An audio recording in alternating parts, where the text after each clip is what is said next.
Uso ngayong mga panahong ito, organically grown vegetables tanim doon, tanim dito. O may gulay na tradisyonal, ano nga ba ang pinagkaiba? Di ba't ako'y tao lang na nadadarang at natutukso rin?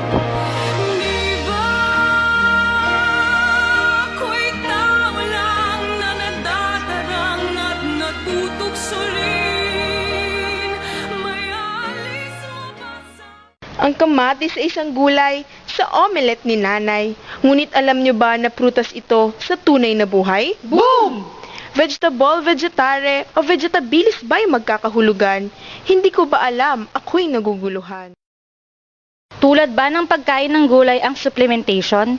Hindi to sasapat kaya ako'y di sang-ayon. Smoothies ba'y mainam sa ating katawan? Aba oo naman, pati sakit ikay di tatablan. Kangkong, talong, karot man ang ihain. Siguradong ito'y paborito mong kainin. Ngunit may gulay pang dapat kilalanin. Yummy din naman ang pako, labong at alugbati.